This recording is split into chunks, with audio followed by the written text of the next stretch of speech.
Hey guys, welcome back to the session. इस video में हम बात करने वाले हैं अपने यूपीएससी सीएपीएफ असिस्टेंट कमांडेंट 2023 के लिए ऐसे टॉपिक के बारे में। ये जो हमारा ऐसे है वो बेसिकली किसके ऊपर होने वाला है, तो इसका जो मैंने थीम रखा हुआ है वो ये है कि इंडिजिनेशन ऑफ डिफेंस, यानी कि जो हमारे डिफेंस सेक्टर है, जो हमारा रक्षा विभाग है, उसका हम किस तरीके से इंडिजिनेशन कर रहे हैं, देशीकरण कर रहे हैं, उसके ऊपर हम क्या देखने वाले हैं, एक ऐसे देखने वाले हैं। तो प्लीज पूरा वीडियो आप ध्यान से जरूर देखिएगा।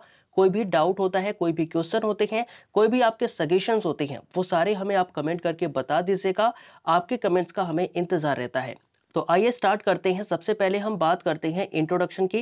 तो इंट्रोडक्शन के अंदर हम अपने इस ऐसे में क्या लिख सकते हैं, तो बेसिकली इंट्रोडक्शन के अंदर हम ये लिख सकते हैं कि the Indian government has been focusing on making sure that the defence sector in India is a more self reliant and uses indigenous resources since the country gained independence. कहने का क्या मतलब है कि जब से हमारी देश जो है वो आज़ादी को प्राप्त किया, यानी कि जब से हमारे देश ने अपने आप को आज़ाद घोषित किया, उसी समय से जो हमारे गवर्नमेंट है उसका बेसिकली ये फोकस रहता है कि हम क्या हो, अपने डिफेंस सेक्टर के अंदर, अपने रक्षा विभाग के अंदर हम क्या हो, सेल्फ रिलायंट हो, यानी कि आत्मनिर्भर हो। तो यहाँ पर आप लिख सकते हैं, बेसिकली हिंदी मीडियम वाले जितने भी स्टूडेंट हैं, मैं उन्हीं के लिए ये लाइन बाय लाइन जो है वो हिंदी ट्रांसलेशन करता हूँ, ताकि आपको चीजें अच्छी से अच्छी मात्रा में समझ में आ पाए। Major event called Aero India 2021 which is the largest aerospace source in Asia, यानी कि अभी रिसेंटली क्या हुआ कि हमारे देश के अंदर 2021 के लिए जो एरो इंडिया था, उस चीज को क्या किया गया, अभी कराया गया। और ये जो एरो इंडिया शो होता है, ये बेसिकली एशिया का सबसे बड़ा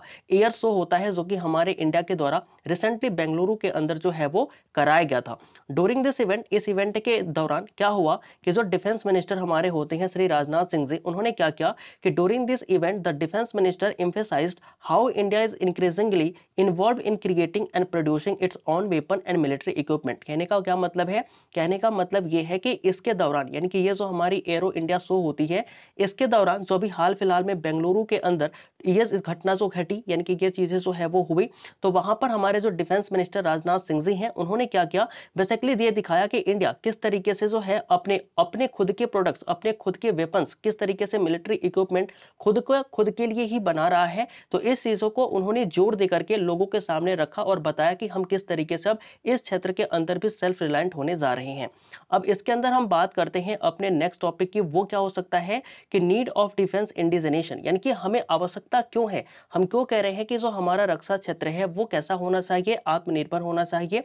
तो इसकी हम बात करते हैं। तो सबसे पहला कारण और रीजन जो आप सभी को पता है वो ये है कि फिजिकल डेफिसिट। फिजिकल डेफिसिट का मतलब क्या है कि हमें बहुत ज्यादा रुपए जो है ना वो खर्च करने पड़ जाते हैं जब भी हम कहीं बाहर से चीजों को इंपोर्ट करते हैं। तो by reducing India's reliance on importing defence equipment the country can decrease its physical deficit. कहने का क्या मतलब है कि जो हमारी इंडिया है वो अगर क्या करेगी, जो बाहर से चीजें इंपोर्ट करती है, जो इक्विपमेंट खरीदती है, उनको अगर वो खरीदना बंद कर दे या फिर कम कर दे, तो कहीं ना कहीं जो हमारा फिजिकल डेफिसिट है, जो हमारा आर्थिक नुकसान है, वो कहीं ना कहीं कम हो जाएगा। करंटली अगर मैं अभी की बात करूं तो India's import 70% of its defence equipment, making the second largest air arms importer globally. कहने का क्या मतलब है, कहने का मतलब यह है कि जो अभी की बात है, फिलहाल की बात है, तो इंडिया अभी क्या करता है कि 70% अपने जो डिफेंस इक्विपमेंट है वो उनको इंपोर्ट करता है, जो कि क्या बना देता है, इंडिया को दूसरा दुनिया का सबसे बड़ा इंपोर्टर कंट्री जो है वो बना देता है।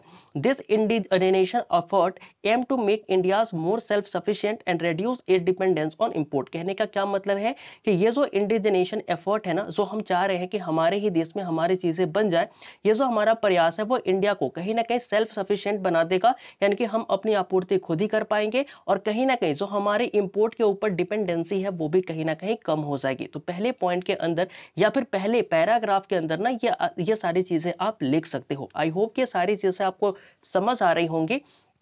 नेक्स्ट पैराग्राफ की अगर मैं बात करूं तो इसके अंदर हम क्या लिख सकते हैं कि जो हमारा डिफेंस इंडिजिनेशन है ना, ये हमारे नेशन की सिक्योरिटी को भी इम्बूस्ट करेगा, कहीं ना कहीं ये भी उसे इंश्योर करेगा। किस तरीके से करता है, तो देखो अगर मैं बात करूं तो India share boundary with the hostile neighbouring countries, यानी कि जो हमारे इंडिया है वो हमारे कई सारे ऐसे नेबरिंग कंट्रीज हैं जो कि हमारे दुश्मन है। देखो यार, इंडिया किसी का बुरा नहीं चाहता, लेकिन बात वही है ना कि अगर आप किसी का अच्छा चाहोगे तो कई लोगों के लिए आप ही बुरे हो जाओगे। तो वही बात इंडिया के साथ भी है कि इंडिया जो है ना वो वो कई देशों के साथ तो बॉर्डर शेयर करता है, लेकिन उसमें कई देश ऐसे हैं जो कि हमारे अच्छे नेबर्स नहीं है, वो हमारे होस्टाइल नेबर हो जाते हैं। And relying on imported equipment poses challenges in term of maintenance and repair. और जब भी हम क्या देखते हैं कि जब उनके साथ हमारे कंफ्लिक्ट होते हैं और उस समय हम अपने होस्टाइल बॉर्डर पे खड़े हैं, होस्टाइल नेबर के साथ खड़े हैं, और उस समय अगर हमने अपने इक्विपमेंट को जो है जो कि इंपोर्ट किया हुआ है उसके भरोसे पे रहते हैं, तो कहीं ना कहीं ये हमारे लिए बहुत बड़ी चैलेंजेस हो जाती है कि हम उसको मेंटेनेंस और रिपेयर किस तरीके से करते हैं। क्योंकि चीजें अगर हमने बनाई होती तो हम उसका मेंटेनेंस और रिपेयरिंग बहुत अच्छे से कर लेते, लेकिन अगर हमने उन चीजों को नहीं बनाया है तो कहीं ना कहीं हमें उन चीजों को मेंटेन करने के लिए या फिर उनका मेंटेनेंस करने के लिए या उनका रिपेयर करने के लिए हमें थोड़ी चैलेंजेस देखने को मिलती है। इन टाइम ऑफ वॉर, यदि मैं वॉर की बात करूं, अगर मान लो युद्ध का समय है, तो उस समय पर क्या होगा, या फिर हमारा जो मिलिट्री कॉन्फ्लिक्ट है, जैसे कि अभी रिसेंट में क्या हुआ कि जो हमारा इंडिया चाइना का स्टैंड अप हुआ था, तो इस समय पर क्या हो सकता है कि inadequate maintenance capabilities can put India's national security in a jeopardy.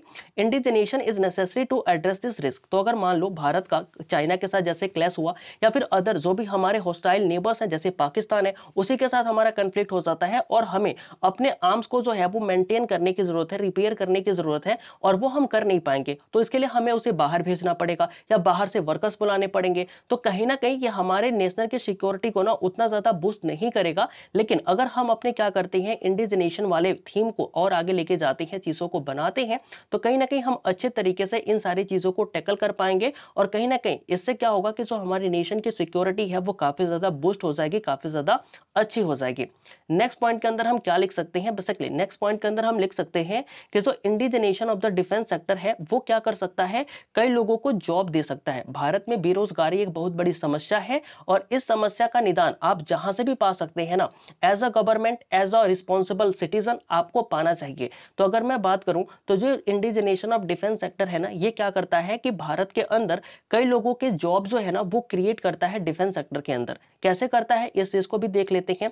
तो defence manufacturing is a sector, यानी कि जो डिफेंस मैन्युफैक्चरिंग है वो एक सेक्टर है that can generate a significant number of employment opportunities. यानी कि ये बेसिकली एक ऐसा सेक्टर है जो कि क्या कर सकता है, बहुत सारे लोगों के लिए, बहुत सारे इंप्लॉय के लिए जो है वो एक एम्प्लॉयमेंट जो है वो जनरेट करने की अपॉर्चुनिटी रखता है। Even a modest reduction in the import can create a thousand of highly skilled jobs in India. यानी कि क्या करें, अगर हम बात करें तो अगर हम केवल अपना थोड़ा सा ही इंपोर्ट अगर कम कर लेना, तो उसके वजह से हमारे देश के अंदर जो बहुत सारे युवा ऐसे हैं जो कि स्किल्ड है, ऐसे हजारों युवाओं को नौकरी जो है हमारे देश के अंदर ही मिल सकती है अगर हम अपने इंपोर्ट को थोड़ा सा ही कम कर ले तो। एडिशनली इसके अलावा भी अगर मैं बात करूं तो it will foster innovation, simulate the growth of spin off the industries and promote startups. इसके अलावा मान लो एक तो ये जॉब दे ही रहा है, अगर हम थोड़ा सा इंपोर्ट कम करते हैं तो बहुत सारे जो हमारे देश के अंदर हाईली स्किल्ड पर्सन हैं, युवा हैं, उनको जॉब नहीं मिल पाती, उनको कहीं ना कहीं जॉब मिल जाएंगी। यानी कि हजारों युवाओं को जॉब मिल जाएगी अगर हम थोड़ा सा इंपोर्ट अपना कम कर लेते हैं तो। लेकिन इसके अलावा भी अगर मैं बात करूं ना, तो जब हम इंडिजिनेशन ऑफ डिफेंस लेकर के आएंगे ना, तो हमें अलग अलग तरीके के इनोवेशन देखने को मिलेंगे। तो कहीं ना कहीं इनोवेशन के अंदर हमें बढ़ोतरी देखने को मिलेंगी, हमारा जो ग्रोथ होगा वो भी साइमल्टेनियस होता रहेगा, और जो हमारी नई नई इंडस्ट्रीज है वो भी हमारे साथ आकर के काम करेंगी, नई नई इंडस्ट्रीज होंगी, लोग जो है वो नए नए स्टार्टअप्स प्रमोट करेंगे। तो कहीं ना कहीं पूरे ऑल ओवर आप देखोगे ना, तो इसका कंक्लूजन यही है कि हमें रोजगार मिलने वाला है। और अगर हम इंडिजिनेशन लेकर के आते हैं तो हमारे देश के अंदर जो बेरोजगारी की समस्या है उसको हम थोड़ा सा ही कम जरूर कर सकते हैं। फिर हम बात करते हैं boosting Indian export and generating foreign exchange reserve. कहने का मतलब क्या है कि अगर हम इंडिजिनेशन ऑफ डिफेंस सेक्टर की बात को जोर देते हैं, समझते हैं, उसको फॉलो करते हैं, तो कहीं ना कहीं जो हमारे देश के अंदर फॉरेन एक्सचेंज रिजर्व का खतरा है, जो कि अभी है नहीं, फिलहाल बहुत देशों में है, जैसे कि पाकिस्तान के अंदर है, अभी आपने देखा श्रीलंका के अंदर था, तो इस तरीके के खतरे को ना हम दूर कर सकते हैं। हमारे अंदर तो, हमारे देश के अंदर तो वैसे भी नहीं है, लेकिन अगर हम ये सारी चीजें लेकर के आते हैं ना, तो हमारे देश के अंदर ये चीजें और भी ज्यादा अच्छी हो सकती हैं, इनकी कंडीशन और भी अच्छी हो सकती हैं। कैसे हो सकती हैं इस चीज को भी हम देखेंगे, लेकिन उससे पहले हमें यह पता होना चाहिए कि despite being the 23rd largest country in the term of defence export, यानी कि जो हमारा देश है वो बेसिकली दुनिया का 23वां सबसे बड़ा देश है जो कि क्या करता है, डिफेंस को एक्सपोर्ट करता है। यानी कि दुनिया के 22 देश ऐसे हैं जो हमसे ज्यादा अपने डिफेंस को क्या करते हैं, एक्सपोर्ट करते हैं, अपने वेपन को एक्सपोर्ट करते हैं। लेकिन इंडिया क्या है कि इंडिया जो है, India's performance in this area is relatively low compare to the defence spending. यानी कि जो इंडिया है, अगर मैं बात करूं तो जो इंडिया की क्षमता है ना, वो एक्सपोर्ट करने की बहुत ज्यादा है। लेकिन फिर भी इन क्षमता के बावजूद भी ना, जो हमारा इंडिया है वो दुनिया का 23वां सबसे बड़ा देश होता है जो कि क्या करता है, अपने डिफेंस को एक्सपोर्ट करता है। अगर मैं इसकी कंपैरिजन करूं तो इंडिया इससे भी ज्यादा एक्सपोर्ट कर सकता था या फिर कर सकता है, लेकिन वो कर नहीं पाता। तो by producing indigenous defence technology, लेकिन अगर हम क्या करते हैं, अपने इंडिजिनस टेक्नोलॉजी यानी कि जो डिफेंस है उसको कहीं ना कहीं प्रमोट करते हैं, तो इंडिजिनस डिफेंस टेक्नोलॉजी को प्रमोट करने के बाद, उसको अलग से प्रोड्यूस करने के बाद जो हम इक्विपमेंट बनाएंगे, उन सारी चीजों को India can export this product to the neighbouring nations similar to its achievement in a space and nuclear research. कहने का क्या मतलब है कि ये सारी चीजें, अगर मान लो इंडिया किसी डिफेंस टेक्नोलॉजी को प्रोड्यूस करता है, नई नई इक्विपमेंट बनाता है, तो ये सारी चीजें वो क्या कर सकता है, एक्सपोर्ट कर सकता है अपने नेबरिंग कंट्रीज को, नेबरिंग नेशन को। और इसके साथ साथ वो जो स्पेस और न्यूक्लियर रिसर्च है, उसके अंदर भी एक अलग से अचीवमेंट जो है वो हम प्राप्त कर सकते हैं अगर हम डिफेंस इंडिजिनेशन को ज्यादा से ज्यादा प्रमोट करते हैं। This will enhance both the civil and the military economy while contributing foreign exchange reserve. ये कहीं ना कहीं जो हमारी सिविल और मिलिट्री इकोनॉमी है, जो कि हमारे मिलिट्री की वजह से पैसा आना स्टार्ट हो जाएगा, सिविल बेसिकली जो लोग हैं जैसे नए नए स्टार्टअप बनेंगे, वहां से पैसा आना स्टार्ट हो जाएगा। तो कहीं ना कहीं ये हमारे सिविल और मिलिट्री इकोनॉमी को भी इनहेंस करेगा। और साथ में जो हमारा फॉरेन एक्सचेंज रिजर्व है, जो कि विदेशी मुद्रा भंडारण हम कहते हैं, उसको भी कहीं ना कहीं ये फोस्टर करेगा, बढ़ावा करेगा। और हमारे देश के अंदर ये फॉरेन एक्सचेंज रिजर्व भी जो है वो काफी ज्यादा अच्छा देखने को मिल जाएगा। अब ये तो हमने बात कर ली कि हमें आवश्यकता क्यों है, लेकिन आवश्यकता होती है तो चैलेंजेस भी होती हैं। तो हमारे साथ चैलेंजेस क्या है अगर हम डिफेंस इंडिजिनेशन की बात करते हैं, तो सबसे पहला हमारा जो चैलेंजेस है ना, वो ये है कि participation of private sector in Indian defence industry is low. यानी कि जो हमारा प्राइवेट सेक्टर है, वो इंडियन डिफेंस इंडस्ट्री के अंदर अगर पार्टिसिपेशन की बात करी जाए तो उनका पार्टिसिपेशन काफी कम है। जितनी भी मैक्सिमम आप देखोगे ना, जितनी भी कंपनियां हैं जो कि डिफेंस के लिए चीजें बनाती हैं, वो गवर्नमेंट ओन्ड है। यानी कि प्राइवेट कंपनियों का जो परफॉर्मेंस है, जो पार्टिसिपेशन है, वो हमारे डिफेंस के अंदर काफी कम है। Currently the majority of the Indian defence needs are fulfilled by the defence research and development organisation, जिसे हम डीआरडीओ कहते हैं। तो कहने का क्या मतलब है कि करंटली यदि अभी आप देखोगे तो मेजरली क्या है कि इंडिया के अंदर जो डिफेंस की नीड है, जो डिफेंस के लिए चाहिए चीजें, उनको फुलफिल करने के लिए ना भारत सरकार क्या करती है कि जो defence research and development organisation है, डीआरडीओ है, इसी से मदद लेती है। और यही डीआरडीओ हमारे मिलिट्री के जितने भी बड़े से बड़े बोल सकते हो कि नीड्स होती हैं, उनको ये फुलफिल करती है। इसके अलावा डिफेंस पब्लिक सेक्टर अंडरटेकिंग, जो कि हमारे पीएसयूज हैं, छोटी छोटी और भी कंपनियां हैं, तो वो भी क्या करती हैं, हेल्प करती हैं, जिसके वजह से हमारा जो डिफेंस है वो थोड़ा आगे जा पाता है। लेकिन अगर हम क्या करें, however there are challenges with the land acquisition. लेकिन अगर हम प्राइवेट सेक्टर को लेकर के आते हैं तो कहीं ना कहीं ये सारी चीजें जो है ना वो अच्छी हो जाएंगी। लेकिन ये प्राइवेट सेक्टर के साथ चैलेंजेस ये है कि हाउएवर, हालांकि ऐसा होता है कि there are challenges with the land acquisition and the absence of permanent arbitration committee to resolve the dispute. तो कई बार क्या होता है कि जो हमारी प्राइवेट कंपनियां हैं और जो हमारी डिफेंस बोल सकते हैं, तो डिफेंस के अंदर और जो प्राइवेट कंपनियां हैं ना, इनके अंदर बहुत सारी आर्बिट्री बात नहीं हो पाती। जैसे इनके ऊपर कई सारे ऐसे मुद्दे होते हैं जो डिबेटेबल हो जाते हैं, और डिबेटेबल होने के कारण ना इनसे अच्छी तरीके से बात नहीं हो पाती और ये दोनों की भावनाओं को समझ नहीं पाते। तो इसके वजह से क्या होता है कि ये एक हिंडर क्रिएट कर देता है, एक बाधा क्रिएट कर देता है, जिसके वजह से प्राइवेट सेक्टर जो है इसके अंदर इन्वॉल्वमेंट नहीं ले पाते। यानी कि जो चीजें, मान लो अगर किसी डिफेंस के अंदर जिस चीज की नीड है, अगर वो चीजें अगर किसी प्राइवेट कंपनी को बनाने के लिए कही जाए तो उनके बीच में प्रॉपर कम्युनिकेट नहीं हो पाता, और इसके वजह से प्राइवेट कंपनी अच्छा परफॉर्म नहीं कर पाती, जिसके वजह से प्राइवेट कंपनी इस चीजों के अंदर इन्वॉल्व नहीं होती है। नेक्स्ट चैलेंजेस हमारा क्या होता है, नेक्स्ट चैलेंजेस बेसिकली ये है हमारे पास कि भारत के अंदर जो मैन्युफैक्चरिंग और प्रोक्योरमेंट प्रोसेस है उसके अंदर काफी ज्यादा डिले हो जाती है।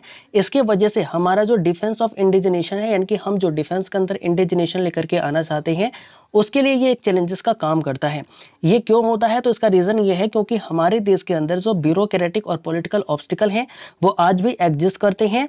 इन India defence supplies often take longer to complete project. यानी कि भारत के अंदर जो डिफेंस के सप्लायर हैं वो क्या करते हैं, कभी भी अपने प्रोजेक्ट को टाइम पे पूरा नहीं करते या फिर उन प्रोजेक्ट को पूरा करने के लिए उन्हें काफी ज्यादा समय जो है वो लग जाता है, जिसकी वजह से हमारा जो डिफेंस है वो इंडिजिनेशन की तरफ ज्यादा नहीं जा पाता या फिर उसके लिए चैलेंजेस खड़ी कर देती हैं। This result in delay in delivering the requirement equipment, damaging India's reputation, relatable suppliers. कहने का मतलब ये है कि ये जो चीजें है ना, जो रिजल्ट है जिसके अंत से हम देख सकते हैं कि जो हमारे डिफेंस है उनसे चीजें जो है वो आने में थोड़ी डिले हो जाती है। इसकी वजह से होता क्या है कि जो हमारी डिफेंस नीड है वो फुलफिल नहीं हो पाती। इसके वजह से जो हमारे सप्लायर के ऊपर भरोसा है वो कम हो जाता है और हमें भरोसेमंद सप्लायर जो है वो काफी कम मिलते हैं। तो ये भी एक चैलेंजेस के अंदर ये पॉइंट जो है वो हम लिख सकते हैं। नेक्स्ट अगर हम बात करें तो फिर हमारा नेक्स्ट जो चैलेंजेस है वो क्या हो जाता है, तो इसके अंदर बेसिकली हम देख सकते हैं कि जो भारत के अंदर हम देखेंगे ना, तो जो significant portion of the Indian defence budget is allocated to salaries, retirement benefits, perk, maintenance, repair and overall of equipment. कहने का मतलब ये है कि जो हमारा बहुत मोटी रकम है जो कि हमारे डिफेंस बजट की होती है वो किस पे खर्च हो जाती है, जो हमारे सोल्जर्स होते हैं उनकी सैलरीज पे, जो उनके रिटायरमेंट के बाद उनको बेनिफिट्स मिलते हैं उन पे, जो उनके पर्क्स होते हैं, जो मेंटेनेंस होते हैं, जो रिपेयर करने के लिए जो चीजें होती हैं, तो कहीं ना कहीं इनके ऊपर हमारा जो डिफेंस बजट है वो काफी ज्यादा खर्च कर दिया जाता है, जिसके वजह से हमारे पास पैसा नहीं होता कि हम क्या करें, उन पैसे को अपने डेवलपमेंट के लिए यूज कर सकें।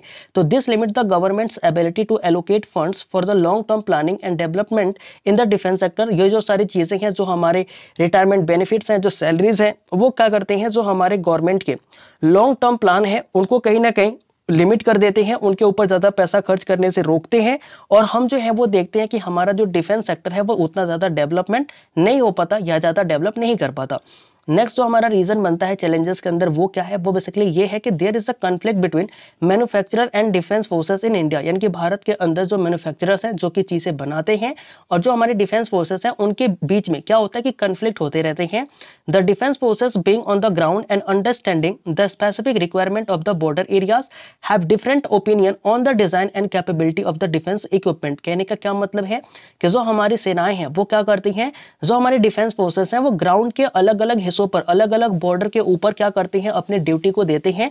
तो इनसे उनको क्या होता है कि अच्छे तरीके से पता होता है कि किन चीजों की क्या जरूरत है, कौन सा डिजाइन उनके लिए चाहिए होगा और किस डिजाइन को वो और ज्यादा और अच्छा कर सकते हैं।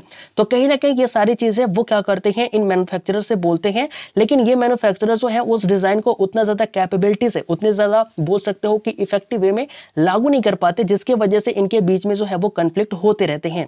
This lack of the coordination between the military academia and the industry leads the insufficiency. कहने का मतलब ये है कि ये जो हमारा कोऑर्डिनेशन है, इनके बीच की जो बातचीत की कमी है ना, वो बेसिकली क्या करती है, जो हमारी मिलिट्री है, जो हमारी एकेडमी है और जो हमारे इंडस्ट्रियल रिलेशंस है या जो हमारे इंडस्ट्रीज हैं जो कि हमारे लिए डिफेंस सप्लाईज का काम करती हैं, उनके बीच में काफी ज्यादा मिसकम्युनिकेशन होता है, जिसके वजह से वो इनसफिशिएंस होते हैं। हमारे जो डिफेंस फोर्सेस हैं उनकी जो रिक्वायरमेंट है उनको वो फुलफिल नहीं कर पाते हैं। तो ये बेसिकली हमारा चौथा जो चैलेंजेस है उसके अंदर हम इस चीज को लिख सकते हैं। अब हम बात करेंगे कि इसके ऊपर गवर्नमेंट ने कौन से इनिशिएटिव लिए, उन इनिशिएटिव को हम देख लेते हैं। तो India has implemented the defence procurement policy to prioritise self reliance. कहने का मतलब क्या है कि जो हमारी इंडिया है उसने बेसिकली डिफेंस के जो प्रोक्योरमेंट पॉलिसी है उसको क्या किया, सेल्फ रिलायंस होने के लिए काफी ज्यादा प्रायोरिटाइज किया। भारत सरकार ने कहा कि अब हम डिफेंस के अंदर काफी ज्यादा चाहते हैं कि हम खुद से निर्भर हो जाए, आत्मनिर्भर हो जाए। इसके तरफ गवर्नमेंट ने काफी सारे कदम बढ़ाए हैं। The policy enable the defence acquisition council the expedite the acquisition of weapons aiming to achieve self reliance in the key 13 weapons platform bye 2025। इस क्षेत्र के अंदर जो गवर्नमेंट ने कदम उठाए उसके अंदर गवर्नमेंट का लक्ष्य बेसिकली ये था कि वो क्या करेंगी कि जो अपने आगे आने वाले लगभग 2025 तक 13 ऐसे वेपन्स हैं जिनको वो क्या नहीं करेगी, इंपोर्ट नहीं करेगी। यानी कि 13 ऐसे वेपन्स थे जिनमें कि आप देखोगे तो हमारे कुछ वारशिप्स होते हैं, कुछ मिसाइल्स होती हैं, कुछ टैंक होते हैं, कुछ एयरक्राफ्ट होती हैं, कुछ आर्टिलरी होती हैं।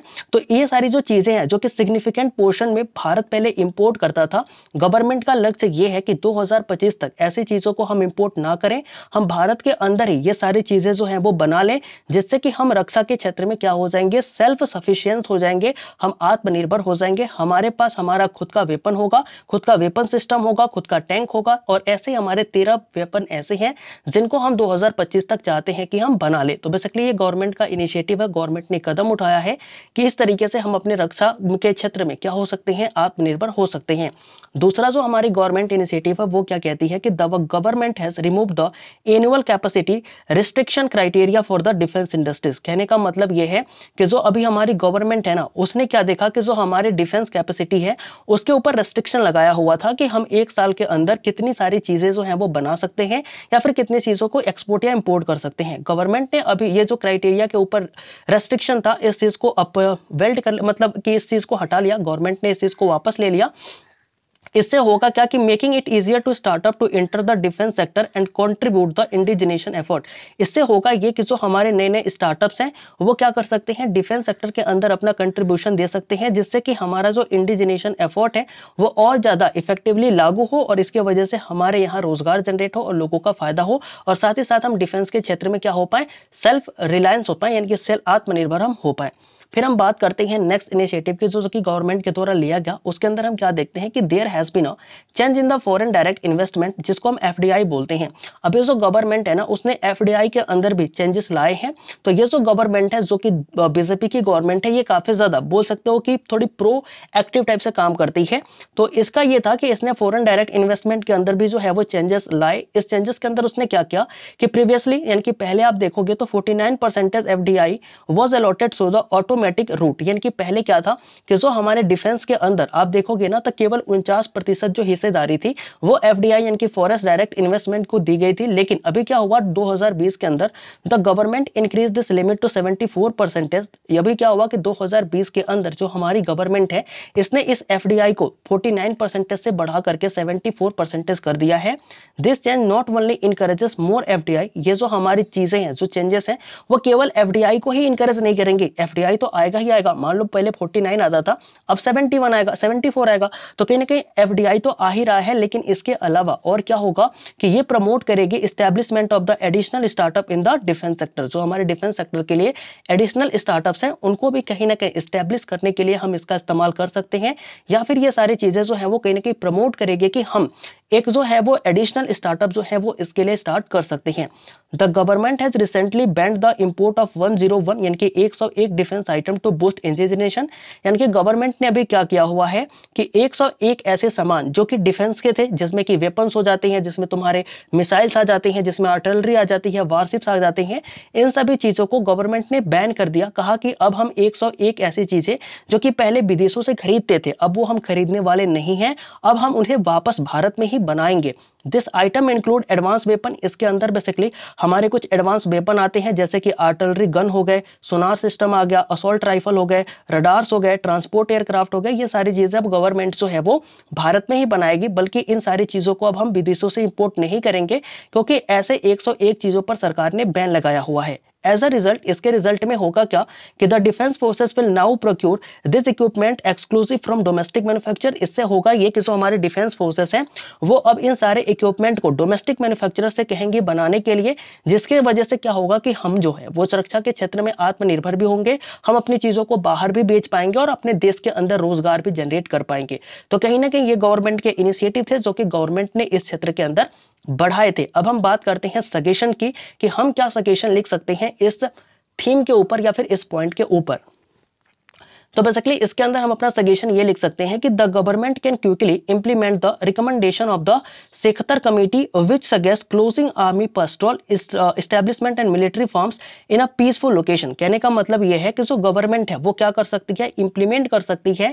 एक हमारे साकेटकर कमेटी हुआ करती थी, इन साकेटकर कमेटी के जो सजेशन थे, जो रिकमेंडेशन थे, इनको कहीं ना कहीं गवर्नमेंट जो है वो इंप्लीमेंट कर सकती है, जिसके अंदर इन्होंने सजेस्ट किया था कि जो आर्मी के पोस्टल एस्टैब्लिशमेंट है, जो कि मिलिट्री फार्म्स है, जो कि पीसफुल लोकेशन पर है, उनको क्या कर दे, हम बंद कर दे। And additionally considering the opinion of the chief of defence staff to increase the retirement age can help allocate government spending on more efficiently. और कहने का मतलब ये था कि जो हमारे बेसिकली जो आर्मी के ऑफिसर हैं वो जो क्या होते हैं, जिस एज पे रिटायरमेंट उनकी होती है, क्या हम उस रिटायरमेंट को और ज्यादा बढ़ा सकते हैं, ये हम एक बार चीफ ऑफ डिफेंस स्टाफ से पूछ लें। इसके वजह से होगा क्या कि जो हमारी सैलरी उनके रिटायरमेंट के बाद पे करने के लिए जाती है, वो सैलरी हम क्या करेंगे, उनको सर्विस में रखते हुए भी पे कर सकते हैं, जिससे कि हमें कहीं ना कहीं बजट जो है यानी कि जो पैसा है उसकी कहीं ना कहीं हमें सदुपयोग करने का मौका मिल पाएगा। उस पैसे को बचा करके हम उसका यूज कर सकते हैं। तो इस तरीके के जो साकेतकर कमेटी है, इसके रिकमेंडेशन पर गवर्नमेंट जो है वो विचार कर सकती है, इसको इंप्लीमेंट कर सकती है। नेक्स्ट जो सजेशन है वो क्या होता है कि it is important to enhance the private sector participation in the defence industry, यानी कि ये काफी ज्यादा इंपॉर्टेंट हो जाता है कि हम प्राइवेट सेक्टर को इनहेंस करें अपने इस डिफेंस इंडस्ट्री के अंदर। This can be accomplish by establishing a permanent arbitration cell and ensuring a fair playing field to private companies similar to that the public service undertaking that is called PSUs। कहने का मतलब ये है कि ये काफी ज्यादा हो जाता है जरूरी कि हम क्या करें कि अपने इस आर्बिट्रेशन के अंदर जो है वो क्या करें, फेयर प्लेइंग को लेकर आए। फेयर प्लेइंग का मतलब है कि हम जैसे सरकारी कंपनियों के साथ जो पब्लिक सेक्टर अंडरटेकिंग है इनके साथ जैसे व्यापार करते हैं ना, वैसे ही प्राइवेट कंपनियों के साथ भी ठीक उसी तरीके से व्यवहार करें और उनके साथ भी ऐसे ही व्यापार करें। तो कहीं ना कहीं ये भी हमारा सजेशन हो सकता है जो कि हम लिख सकते हैं, यानी कि प्राइवेट सेक्टर जब इस डिफेंस इंडस्ट्री के अंदर आएंगे तो हमें चीजें जो है वो टाइम पर होती हुई मिल जाएंगी, जो कि हमने देखा था इसके अंदर चैलेंजेस के अंदर जिसमें डिले हमने पढ़ा था। तो कहीं ना कहीं ये सारी जो चैलेंजेस है ना वो इसकी वजह से हम क्या कर सकते हैं, रूट आउट कर सकते हैं, उन्हें हम हटा सकते हैं।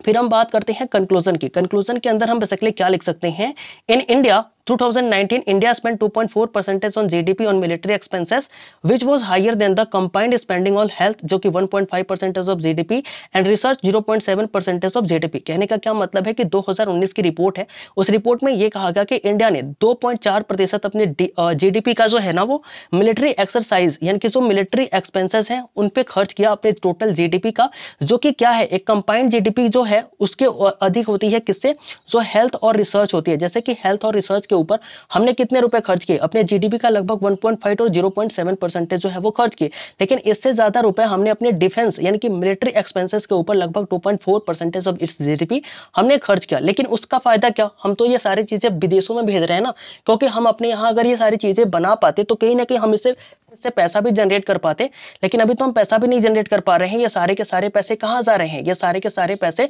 फॉरेन में जा रहे हैं। To benefit from the indigenisation of the defence sector the government should prioritise its urgency, यानी कि जो अभी हम क्या कर सकते हैं, जो इतना रुपए देख सकते हैं ना जो गवर्नमेंट ने मिलिट्री एक्सपेंसेस के रूप में खर्च किया, इसका हम बेनिफिट ले सकते हैं, इसका फायदा ले सकते हैं अगर गवर्नमेंट क्या करे, जल्दी से जल्दी जो इंडिजिनेशन ऑफ डिफेंस सेक्टर है इस चीज को कहीं ना कहीं इंप्लीमेंट करने की बात करे या फिर इस चीज को इंप्लीमेंट कर दे तो this would help reduce the physical deficit. ये अगर हम करते हैं, जैसे अगर मान लो अगर हम डिफेंस सेक्टर को इंडिजिनेशन के अंदर तब्दील करते हैं तो इससे होगा क्या कि जो हमारे फिजिकल डेफिसिट है, जो हमारा आर्थिक घाटा है या फिर आर्थिक मंदी है, उस चीज को कहीं ना कहीं हम इंप्रूव कर सकते हैं और अपने मैन्युफैक्चरिंग कैपेबिलिटी को और उनके एडवांटेजेस को और भी ज्यादा अच्छा किया जा सकता है अगर हम क्या करते हैं अपने इंडिजिनेशन को अपने डिफेंस को इंडिजिनेशन के अंदर लेकर के आते हैं। तो ये बेसिकली हमारा ऐसे होता है।